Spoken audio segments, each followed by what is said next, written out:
Hello, everyone. Welcome to reInvent 2019. Appreciate your coming to this presentation. We're going to be talking about Aurora Serverless. So my name is Shandor Maurice. I'm a senior software development manager with the Aurora team. Also joining me in the presentation is Kathy Gibbs. She's a senior solutions architect specializing in databases. So she's going to be giving some demos a little bit later in the presentation. Really appreciate all of you coming out here on a Monday night at 7 p.m. I know it's late in the day and you all want to be out there having dinner, but I'm really grateful that you came. So let's start just by quickly covering what we're going to be talking about today as far as the agenda is concerned. We're going to be looking at, first of all, to put it all in context, what is Amazon RDS, what is Amazon Aurora, and then we're going to be going into what is Aurora Serverless, talking about what it does, when you might want to use it, and then kind of taking a look at how does it actually work under the covers. What are we doing here? How does this offering work? Going into some detail there. I'm going to be talking about some things that are related to Aurora Serverless that we've come out with in the last year or so that you might want to also check out, helping make Aurora Serverless more useful to you. And then we're going to be finishing up with some live demonstrations to help drive the point home on what you can do with Aurora Serverless and several things that are related to it. Now, before we go off into our content here, I want to call your attention to a few related sessions that are going to help get you to that next layer of detail on things you might want to follow up on. These all actually happen to land on Wednesday. So there's accelerating application development with Amazon Aurora on Wednesday, December 4th. I won't read all of that. You can see it.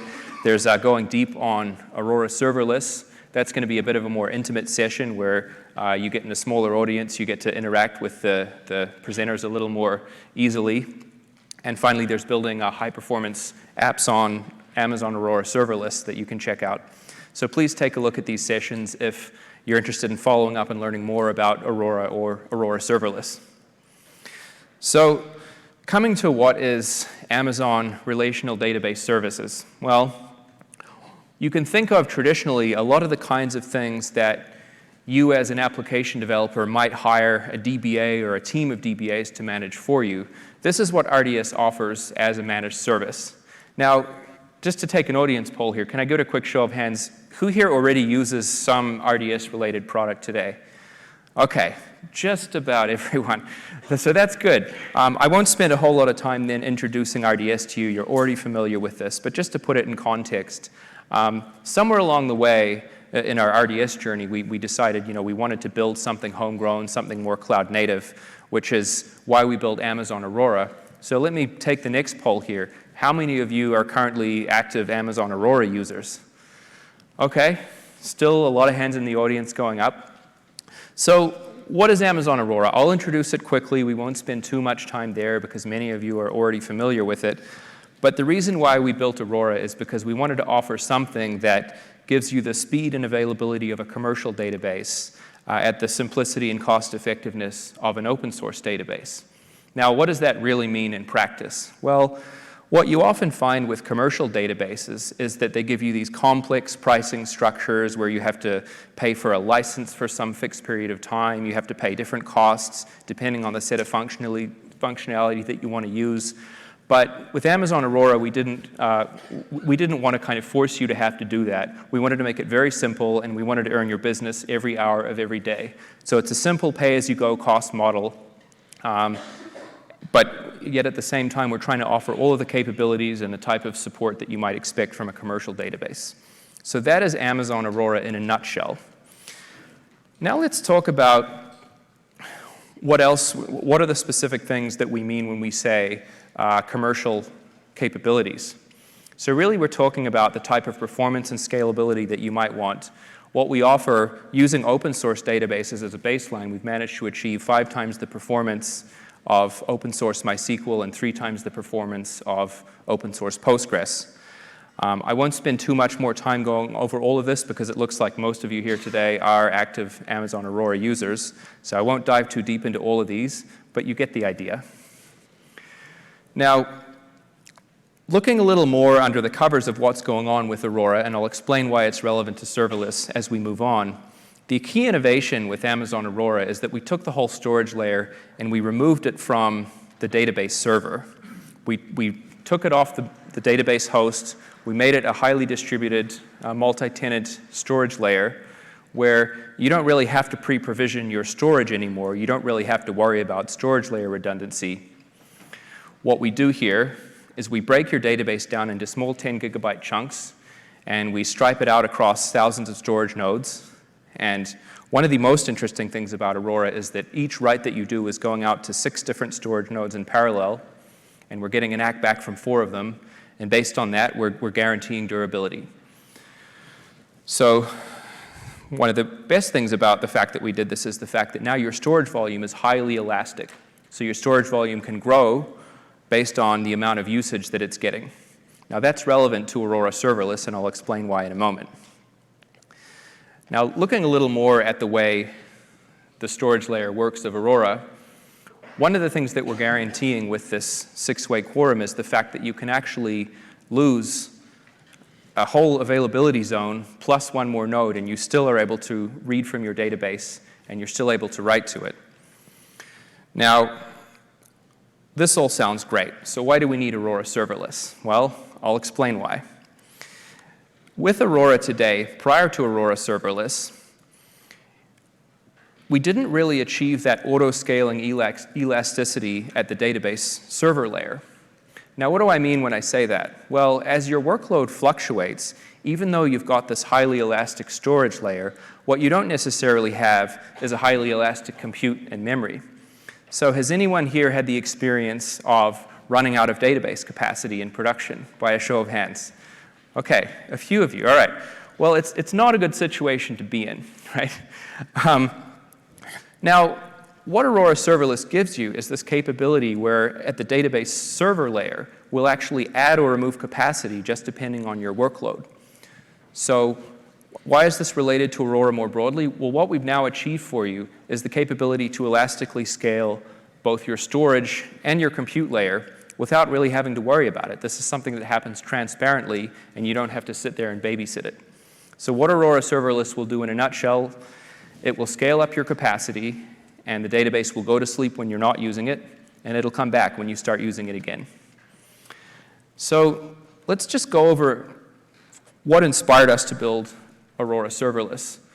So as we started looking at production workloads after we launched Aurora in the wild, this is some patterns that we started noticing, which was that across our production fleet, we found many instances when customers had all of this provisioned database capacity that they really weren't using most of the time.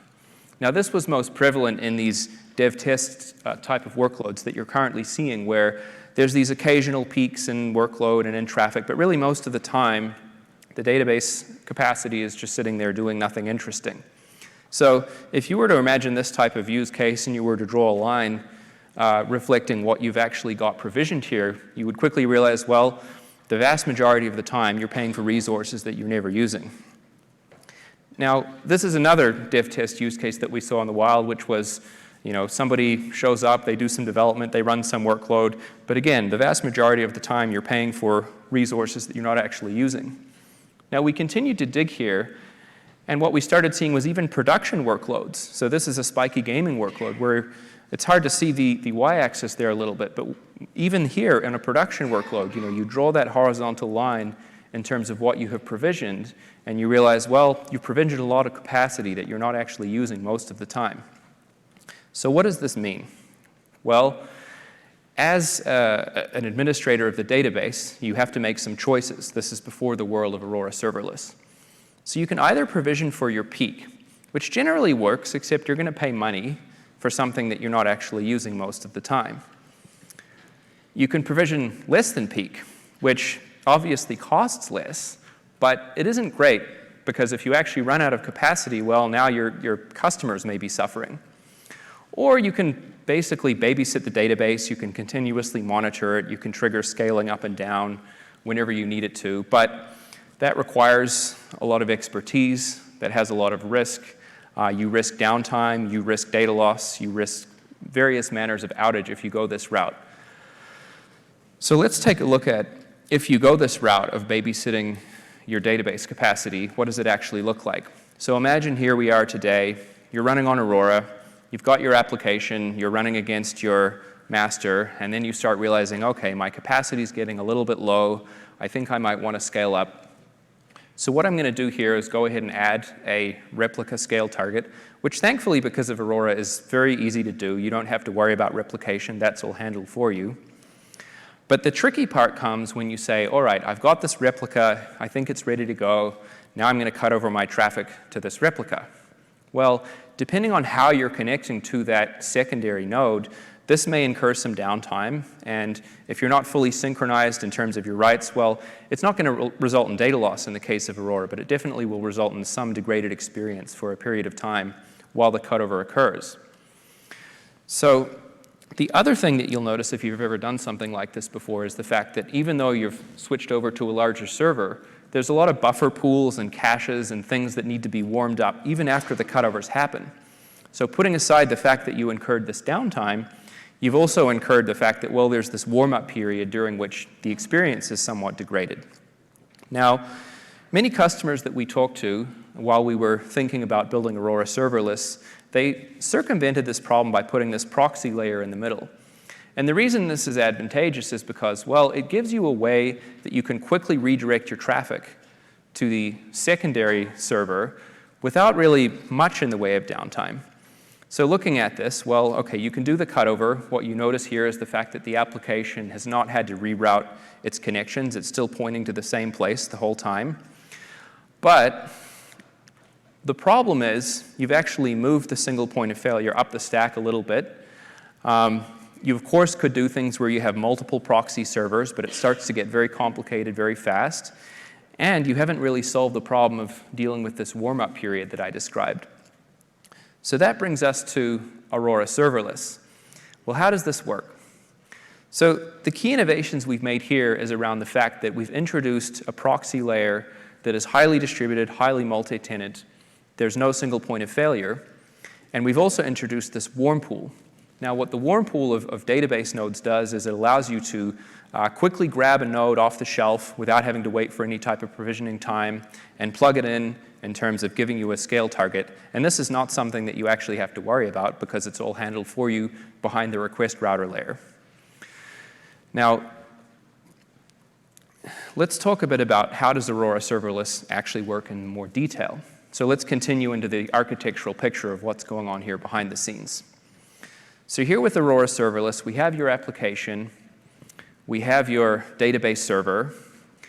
What we've introduced, as I mentioned, is this multi-tenant fleet of proxies that you don't need to worry about. In fact, for most intents and purposes, you can really pretend that they don't exist because you're able to connect to them as if it were a normal database, if you will, like any other database. And in fact, your connections actually get distributed across the proxy. So you don't need to worry about which proxy node you're connected to, and any individual proxy node failure would not result in downtime for your service. And another thing we've added here is this monitoring service where we're constantly checking on the utilization of your database server. And we're trying to figure out, is it underutilized, is it overutilized? It's checking across the fleet periodically. And when it decides that we need to actually do a scale up or down operation, the first thing it's going to do is grab a replication server off the shelf. It's going to grab one out of the warm pool. This is not something that you need to do. It's all done for you. And we go ahead and start warming it up. Now, while we're doing this warm-up, there's no downtime, there's no performance degradation to your primary node, so it doesn't really matter how long it takes. Usually it takes about 5 minutes to do this, but the point being, during this time, your application is not degraded in any meaningful way. So we go ahead and start transferring the buffer pool, the caches over to the secondary database server.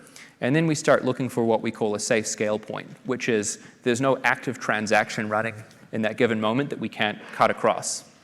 So once we find this moment, what we do is we freeze the workload, which sounds a little scary at face value, but in fact, we're talking about a small number of seconds, and in many cases, under 1 second.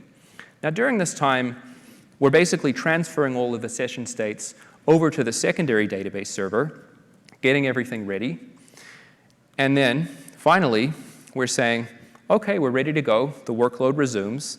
Now, the things to note here are the fact that none of the connections dropped. And you can just continue on with your workload. And this whole operation takes a small number of seconds. In many cases, it takes under 1 second. And to your application, what it really looks like, there's no errors, there's no downtime. It's just a small latency spike while we do the cutover. Now, when the workload goes idle, in other words, when there's no active connections to the proxy node, what we do is we say, well, okay, the database server isn't doing anything. It can just go to sleep.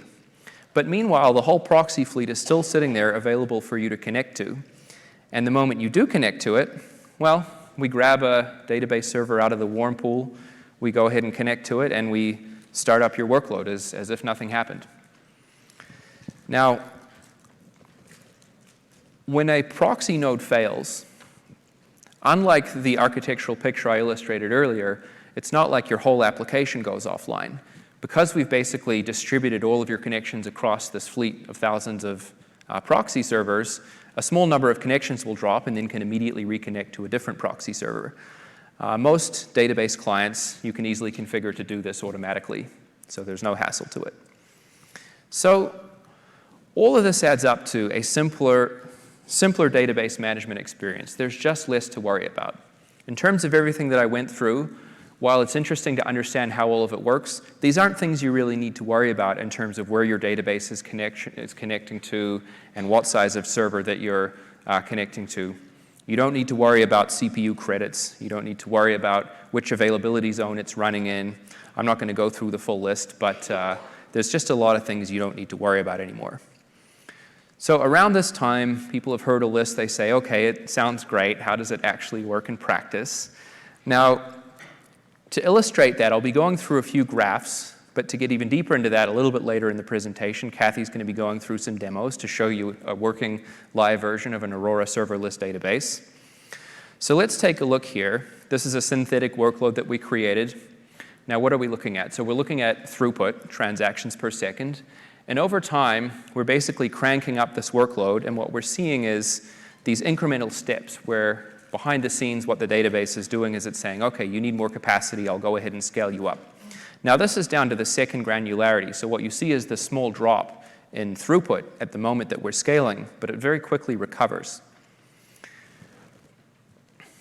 Now, this is a bit of a fast-forward graph. This isn't in real time. But what we're doing here is overlaying the previous information with how much capacity do you have provisioned. So what you see is Aurora Serverless incrementally adding capacity as the workload is getting bigger and bigger. And corresponding with that, you're seeing these brief momentary falls in transactions per second that comes right back. Now, what we're doing here is we're overlaying your capacity with latency. So similarly, as you add more database capacity, your latency goes down because there's simply more capacity there to handle the requests that you're throwing at it. And just to round out the picture here, I promise this is the last one. What we have is latency overlaid with throughput, so you can kind of see how they inversely correspond to one another. So now I'm going to be moving on to talking about what else? What else is there out there? What else have we done to make connecting to your database easier? Now, one of the most common requests we heard about after we announced Aurora Serverless was, well, this sounds great. Now, what I want to do is build a serverless application and have it interact with my serverless database. Now, previously, this was a very difficult thing to do. So let me take a quick audience poll here. How many people are currently building applications on serverless technology at AWS? OK, getting about half the room, I'm going to say.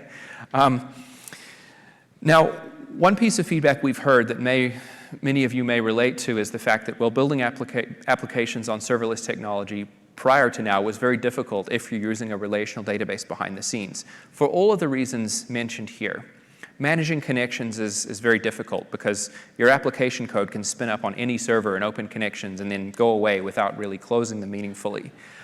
There's a lot of network configuration that has to be done. There's a lot of things you have to worry about in terms of permissions management. So what we heard was a lot of feedback asking for simpler and easier ways to connect to your databases, particularly your serverless databases. We heard a lot of customers ask for easier ways to get to them inside and outside of VPCs. They don't want to necessarily have to deal with these heavyweight JDBC or ODBC client-side drivers, and they don't want to have to worry about connection limits or anything like that. So at this point in the presentation, I'm going to turn it over to Kathy, and she's going to tell you more about what we've done about that and going through some demos. Thank you, Kathy. Great, thanks. There we go. Figured out how to use the clicker. Okay, so the first one we're going to talk about here is the Data API. This is something that's fairly new, just brought out this year. What this allows us to do, and we kind of talked about it a little bit, or Shandor did, when we're talking about those heavy applications, one of the heaviest part when you're talking about a database, and especially a relational database, is being able to connect to the database. So if I have a mobile application, maybe it's a mobile game, something like that, I don't want to have a program that makes my mobile application sign into the database, right? JDBC connection, ODBC, it's still not very light when we're talking about this. So we created this data API that doesn't require any of that, all right? So it gives you an HTTP endpoint that you can connect to, and it doesn't persist that connection inside the database. So we'll go into that a little bit further in the slides that we have. Make sure that I got everything, yeah. Okay. So it's just more of what you want. And when you're starting to talk about creating serverless applications, it helps you do that, right? So I don't have a serverless application, but no, I still have to have a thin client or a thick client somewhere for my game to connect into something. I just have that really lightweight, and so it really does show that serverless, as well as it just speeds things up. I don't have that heavy connection that I have to worry about as part of that process. Okay? So my next slide, I'm not going to talk a whole lot about this because I'm going to show you some of this, okay? So we don't have to look at the screen here. Let's talk about the demos. So the first demo that we're going to look at, I need your help with, audience participation, all right? What this is really talking about what we just kind of mentioned, what I just mentioned. If you could, on your phone, text to this number, and I'll read that out for people who can't see it, the city that you're from. That's just a fun little way that we can kind of show all of that information. The text number is 1-478-772-6862, okay? Excuse me while my screen froze. There we go. Okay. I can. It is 1-478-772-6862. Did everybody get that? I don't want to move off the screen if people are still kind of looking at it. Okay, one more time. 1-478-772-6862. And just send the city that you're from. So for me, that'd be Denver. I'm based out of Colorado. Okay?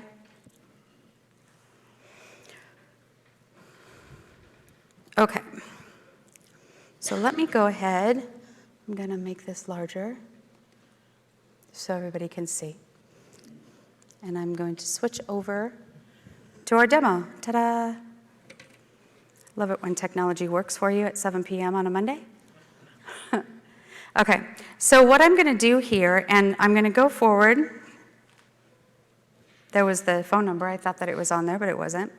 Okay, so what this does is we have a little Lambda script, and it's inputting whenever it gets that phone number, it's triggering off so that it will update a particular table on our Postgres instance, okay? Specifically on our Aurora Serverless Postgres instance.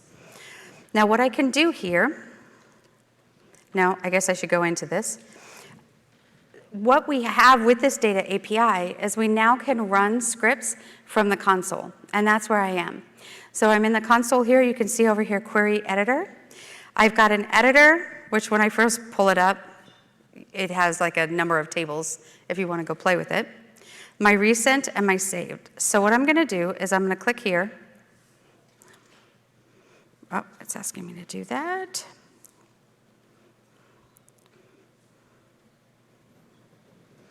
Okay. All right. So this is my little instance, my serverless instance. When I click on run, if you notice now, I started with just a couple, And now you can see where all of your mates are from, okay? So as I go through and I run, as people are going through and updating this, one of the things that you see is you get an awk back, and we'll go into that a little bit more. But it's just a fun way to show that we didn't need to have any kind of thin client. You guys weren't asked for a user ID. You weren't asked for a password to be able to do this. There wasn't any kind of fun application that you had to log into. This just called a Lambda script, which then updated a table. Okay? So for a little bit more information on that, let me go back to our slide that has the phone number. But more important, this is part of that Lambda script. This is the part where when you typed in your city, you got an acknowledgement back. Okay? It would take too long. It's not that big of a script, but I don't want to go through 70 lines of code to show you all of this. What you can see here is a very simple Lambda output, okay, or input would be the way to say it. So I'm running this Lambda script, and this is the Lambda that actually will send you an acknowledgement saying, yep, that's your city. Okay? So it's really beneficial when we talk about, specifically, I like mentioning mobile games because I think that it is a perfect scenario for serverless, but you can also come up with other ideas that would allow it, that again, now I don't have to worry about having that connection. Okay? On top of the fact that it's really cool now that I can run SQL within the console, something that a lot of people have asked us about. Okay? All right, so let's go ahead and just show a little bit of a demo. I know that Shandor's asked a couple, is anybody using serverless right now? A couple people. We're slowly dwindling down every question that we ask. Okay. So what I'm going to do is I am going to go ahead, open up my other screen here, and show you my databases. Oh, and I'm going to show it so you can see it. Sorry about that. Okay, hopefully people can see this. Okay. I have 4 instances here. I have a couple Postgres and MySQL. That MySQL was, that's what we were using when we did the texting your city. So what I'm using here is you can see that I've got a couple of, one is this reInvent and one is MySQL. If you look over here, I've got 0 capacity units and 1 capacity unit. Okay, so my Postgres, I've gone in and I'll show you how to do that while this is running. I've gone in and said that I want it to go all the way down to 0. So what does that mean? All right, what that means is that my data has not gone away. This is not some type of ephemeral storage that we're talking about. It means that I don't have any connections into the database, so I'm not using any of those capacity units. Right? When people think about dev instances or a particular production instance, that only runs Monday through Friday, so I can shut it down on Saturday and Sunday. Okay? So that's what this means. So what I'm going to do is I'm going to go back into the console, the query editor in the console, and I'm just going to not type. People have probably done that in demos, right? So the first thing I'm going to do is I'm going to create my table. And if you notice when I go back to the screen up there, or, well, one more time, I do have the tiny URL of what I used to do this. So it's a great way to be able to go in and say, okay, how can I test this on my system and see what you guys were working with? Okay? So I've got this created. I'm going to run it. Okay? So it's creating my table. The operation is pending. All right, so the next thing I'm going to do while that's pending is I'm just going to run a simple insert into that. Okay?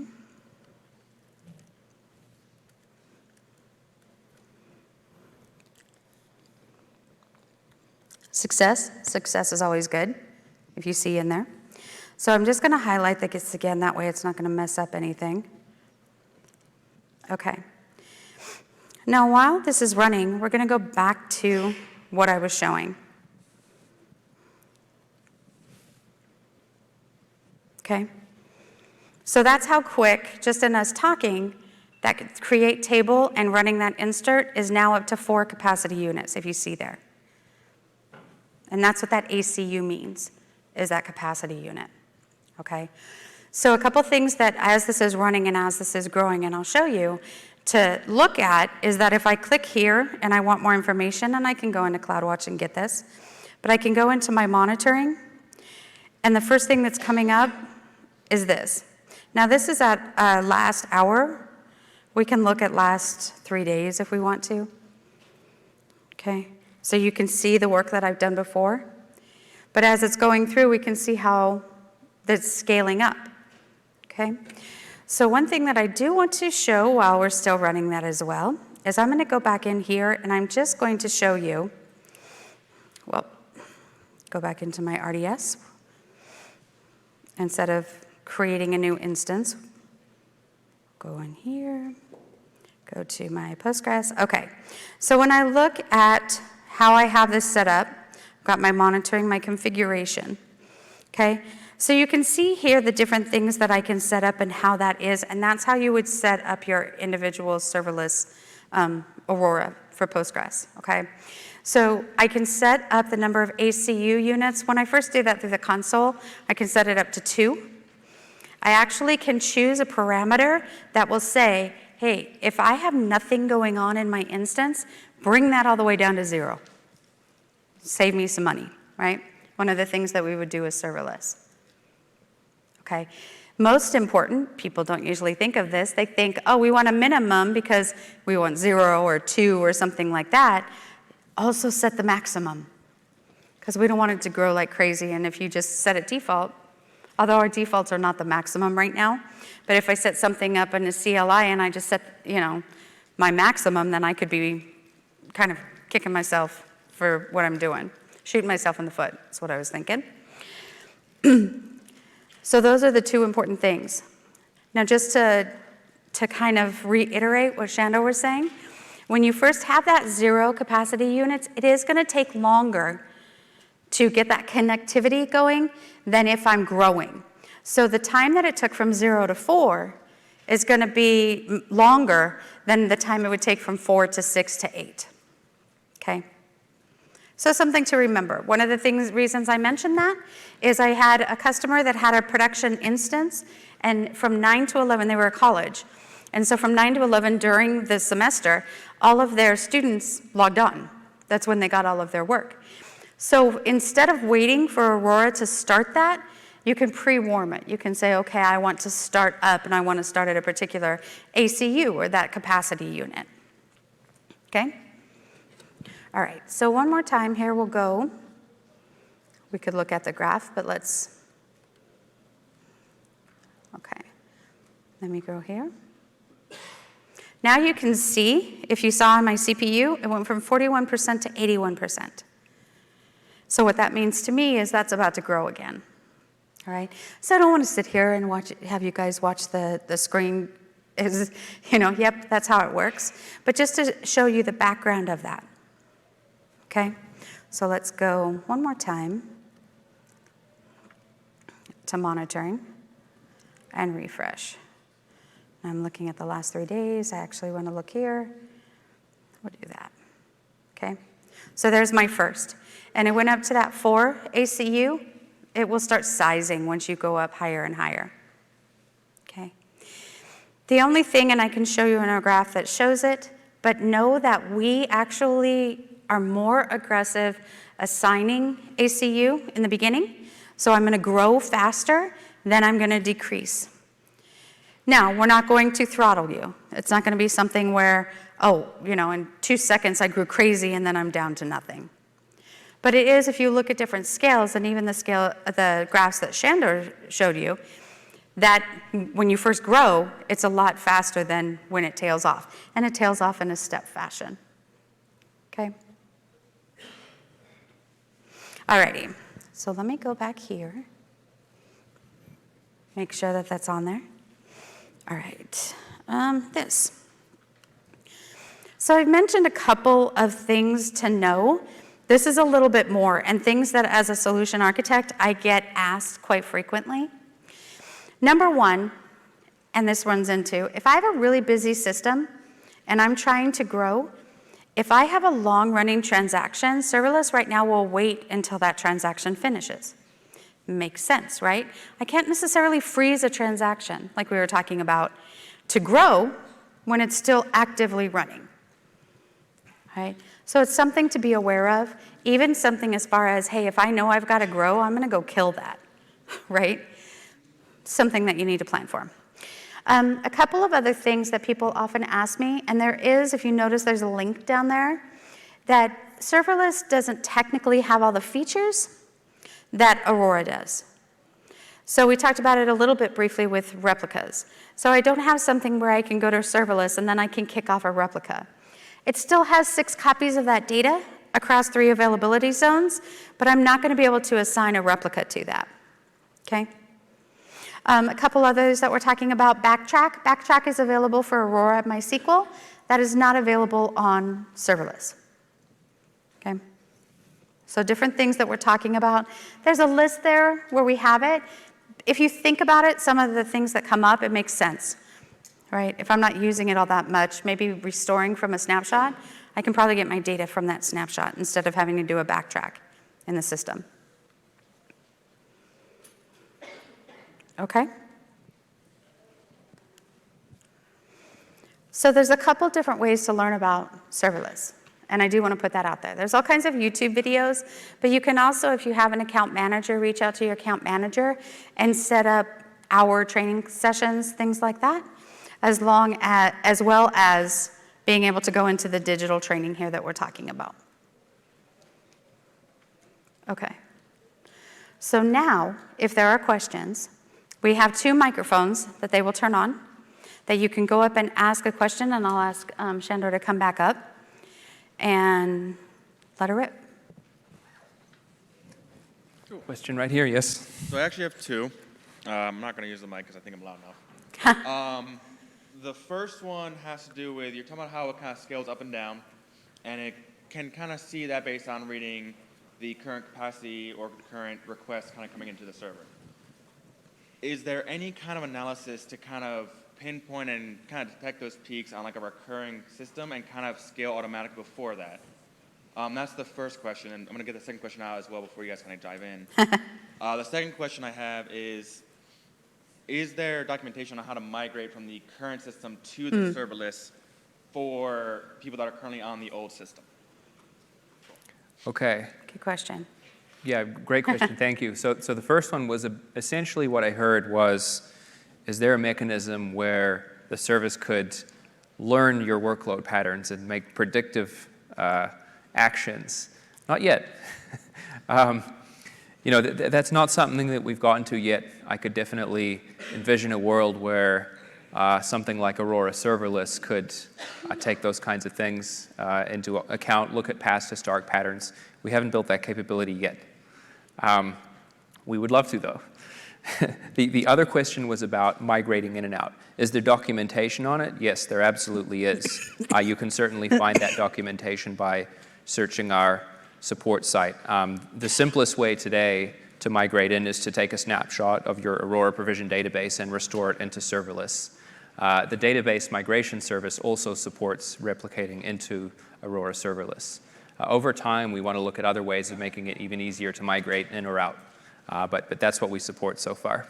Yeah, the only other thing I would add to that is the first part of the question, which is if you start to notice something going on, you can programmatically set up. So you don't have to wait for serverless to automatically increase.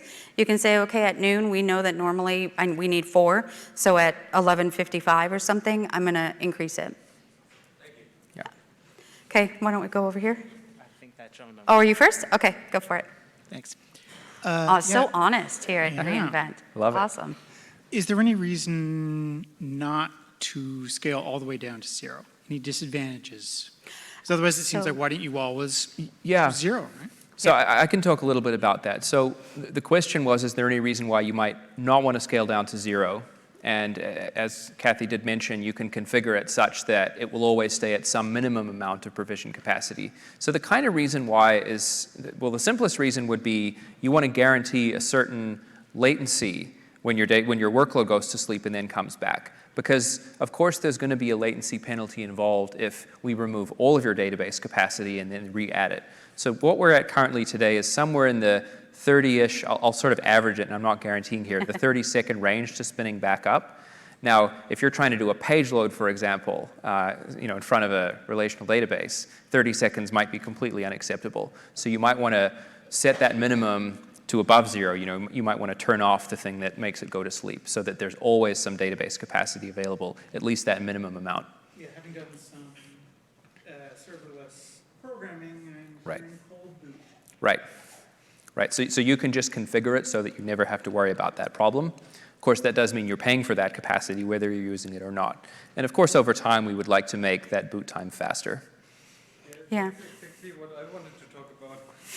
Okay. About the 30 seconds. We have exactly this use case in place. Mm-hmm. We all want to do microservices, so every service should have its own persistence, but if it's a rarely used service like provisioning, then if there is an API and user feedback involved, Right. you have the 30 seconds, but you maybe have only like 20, 30, Yeah. 30 of this requests per week. So Right. Well, let me come back to that so that I make sure I get through everyone's questions. We can talk more about the sort of boot up cold start time. It's something we want to improve on, but let me come back to that. Yeah, and the only other thing I want to add with that is that I'm not sure I would call it a cold boot, because people assume then that there are servers that are down. It isn't that. It's that you've got your storage out here, and it takes 30 seconds, which is not a long time, to go grab my instance and kind of attach everything the first time. So I understand from a 100,000 foot, yeah. Right, if you have a Java or, especially a Java serverless function, the first time you hit it, Yep, it takes about 30 seconds. Yep, so that's what yep, Let me get through some more questions here. We can come back to that definitely. absolutely. Go ahead, sir. I forgot my question. Yes. Okay. I have two questions. So question one is serverless is not cheap, right? If I had my read capacity, if let's say my server provision CPU was running 80% of the time, serverless does not make sense because it's expensive, right? So have you figured out a math? Like for Lambda, we have figured out a math. It's 60-40. If 60% of the time your resources are busy, don't do serverless because it's not cheap. For Aurora, the reason why I ask for the math is we have a unique situation. We have a service which is heavily used like 1 hour a day. But for the rest of the 23 hours, we have a widget which pings that service for its, for the sake of simplicity, whether it's up or not, which goes and hits the database to get some data, right? Now, because it is a per second billing, for 23 hours, I am still hitting per second, so I don't know whether serverless is a good choice for us for such a workload or not. You have an opinion on that before I ask second question? I don't have the precise math that you're going to be able to use for all use cases, but for what you described, serverless may still be a very legitimate use case, even if you're only pinging it to a light extent for 23 hours, because what it will do is it will scale down to the minimum amount of capacity to handle that light pinging. So for that period of time, you'll be paying quite likely, the cheapest capacity unit that we offer. And then you can either let it automatically scale up during that 1 hour of the day, or you can go and explicitly ask it to scale up beforehand to the right amount. So what it's going to give you is that ability to sort of scale seamlessly, even though you may not be taking advantage of all of the capabilities. And it's going to, well, if you don't go and take some manual action, it will scale up to handle the higher workload. But you may want to do that proactively, just so that there's no sort of warm-up period, depending on your use case. So for what you described, it sounds like Aurora Serverless could be a great usage for it. Okay, we'll give it a shot. Yeah. Second question, not related to serverless per se, but related to RDS. What we also learned, if you use IAM, because in one of your pieces of presentation, you said use IAM as your identity. What we noticed, if you use IAM with RDS, your performance is very poor. It's about five requests per second, something like that, compared to creating a native local user. Do you know if that problem has been fixed, or is it on the roadmap for RDS team to fix that? The specific performance issue I assume you're talking about is the fact that if you want to open up a whole boatload of new connections, right, it's not about the performance of existing connections. And of course you can expect that if you're doing IAM authentication, authenticating does take a little bit longer because we have to step outside of the database to validate your credentials. Right. Now, what we do is we do cache those credentials. We do cache that validation so that we don't have to repeat that operation. We are working on improving the performance so that it can handle more scale, more connections, and more bursts of connections, definitely. Oh. We're working on that. So I hope that answers your question. Awesome. Thank you so much. Yes, sir. Okay. So, oh man, that echo is really weird. I have an application that's currently running on premise that needs to be moved somewhere for reasons. And I want to move it to AWS. It's a mail server that uses MySQL as a transaction layer. Essentially, the messages that are being sent out to mailing lists get written into this database table for use by a custom application to kind of display in a web GUI the messages that somebody has to release for their mailing list or what messages have been sent to a mailing list that they subscribe to. But I'm worried about the I'm not going to call it cold boot. I'm worried about the warm-up period of 30 seconds. And it seems like there were a lot of questions around this, and mine, I think, is a little bit different. What happens during that 30 seconds? Say I put this into a Lambda function. Right now it's code that's running on a server, but this seems like a great use case for serverless on both the database side and the compute side. If I set a scale down of 0, the database shuts off because there have been no messages sent in the last 3 hours. A message needs to be written into the database. What happens when my Lambda function tries to reach out? So is your question what happens during that warm-up period? Yes. Is it going to fail? Is it going to wait? Oh. He didn't So- like me going like this and going like this. I Yeah. didn't. So your application will open a connection and try to issue a query, and nothing will come back until the warm-up finishes. You won't get an error. You won't get any type of connection failure. It will just look as if, well, the database is working on it, and then when the server comes up and everything's ready to go, we'll give you back your results. So from an application side, that's what it looks like. I'm not sure if your question was what's going on behind the scenes. Well, you can imagine when we're doing a cutover between two database servers, obviously we have the original server, which is continuing to handle the workload, and meanwhile we're warming up the secondary. We're taking it out of the warm pool, we're configuring it, connecting it to the right network, starting up the database process, mounting the storage volume.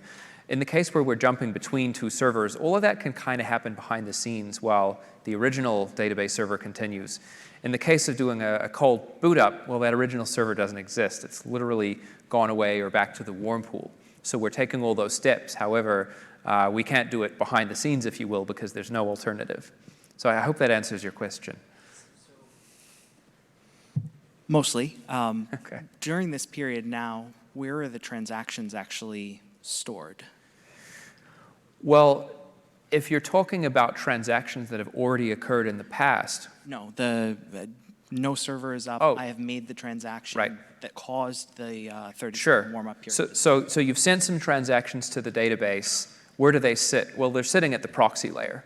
We're accumulating transactions and queries at the proxy layer while we wait for the server that's sitting behind the scenes to come up. As soon as the server is up, we go ahead and send them down to the database server. So they're sitting at the proxy. Yeah, it's something to think about that the connection doesn't ever go straight to the database. It always hits that proxy. So what's happening in the transaction, they're just waiting. They're just on pause until they can connect. Right. Yes, sir. About the, say, limitation that the instance cannot scale up while a long transaction is in progress, that is fine. But in a scenario where you have frequent transactions, let's say multi-seconds, not too big, but is it fair to say that in that scenario the system can actually never scale because there's a constant influx of, not very long, but long enough transactions? Well, If the scenario is about you're having continuously running 30-second plus transactions that are always overlapping some of the time, then we wouldn't be able to scale you because we're never able to find that save point where we could do so without any type of data loss. In the wild, we've very rarely seen those types of workloads. Typically, these are heavy analytics type workloads where you probably don't want to be using something like Aurora even to be running those types of workloads. So it's pretty uncommon that we see those types of use cases where we can never find a safe scale point. It does happen though, and it's worth looking at your workload before migrating to something like Amazon Aurora Serverless, because if you are one of those workloads where you're constantly running 30-second transactions and they're overlapping and there's literally zero time when there isn't an active transaction, you're probably not going to get the best out of something like Aurora Serverless. And is there kind of a best practices documentation on how to assess the workload to find that pattern? Absolutely.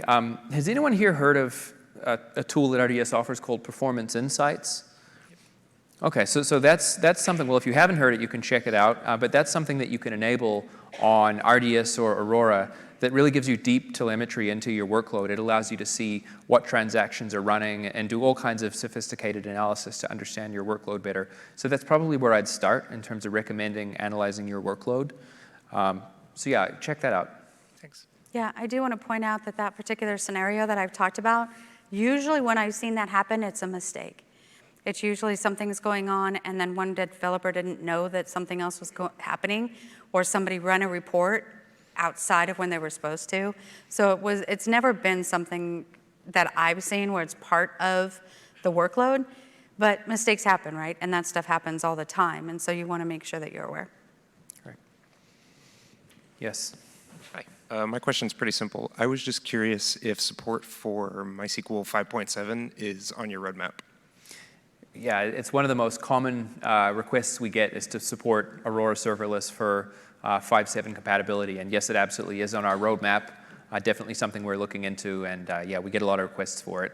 Obviously, in the long run, we're committed to maintaining compatibility with open source, both for Aurora in general, but also with Aurora Serverless. So absolutely. Cool, thank you. You're welcome. Everybody likes that microphone over there. I can walk to the other one if you want. Yeah, we're going to have to force this side of the room I to know. step up. Assuming that your workload is predictable, is there any argument, assuming you don't need to read back from your database to batch your writes to the database, heat up the instance, write everything at once, and just kind of do it intermittently as opposed to just running a lower capacity all the time?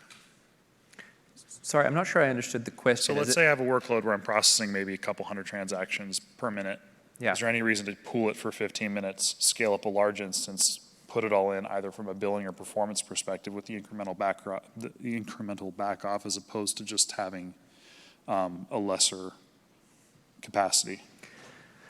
Well, I would, so if you have a pool of writes that you need to execute, a pool of transactions, and it's not time critical quite exactly when you run them, I would generally assume for that type of use case, probably pre-provisioning a fixed amount of capacity and just distributing the transactions across that time window would be the optimal way to run from a cost standpoint. That's what I would assume. Okay. It's a little hard for me to speculate without more workload details, but if you have a way of exactly predicting what your workload is going to look like and distributing it across time, then just pre-provisioning the capacity you need and distributing it would probably be better. Now, I could imagine a use case where the writes are all touching related data, perhaps, and maybe running them all around the same time gives you some performance benefit. It's a little hard for me to know, though, without actually looking at your workload. Yeah, couldn't go into too much detail here. So yeah. Okay. Well, you can talk to us. The thing that I was thinking is that RDS, you can stop it now.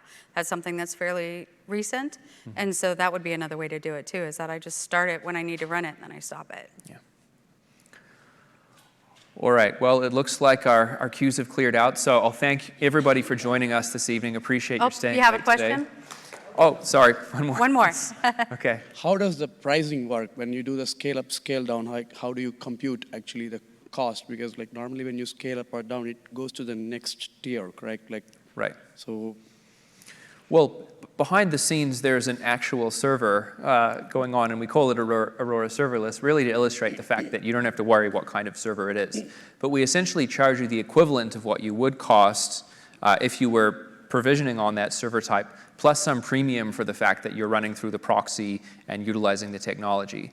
But basically, from the moment that your scale-up happens, you will start getting charged the equivalent cost that you would pay for that server type behind the scenes. So since the proxy is involved, like, do you think like it'll be more expensive than the regular RDS? Like if I maintain the same level? Correct. Yeah, there is additional cost to using Aurora Serverless, and you can find the details of that on our pricing page. What we often find is if you are running one of these cyclic or episodic workloads that in the fullness of time, you are saving money by running on Aurora Serverless because of the fact that you're able to use provision on lower capacity some of the time. But if you have a highly predictable workload and you know exactly how much capacity you need, you're going to do better from a cost standpoint by using Aurora Provisioned instead of Aurora Serverless. Yeah, and right now we don't have anything that really kind of details that out. A lot of that is using performance insights and looking at your own, it's kind of that it depends answer, looking at your environment and seeing if it makes sense and possibly working with somebody from AWS to help you out with that. Yeah. All right. Well, thank you, everybody, for joining us this evening. Really appreciate it. Thank you. Thank you. Have a great reInvent. Thanks a lot.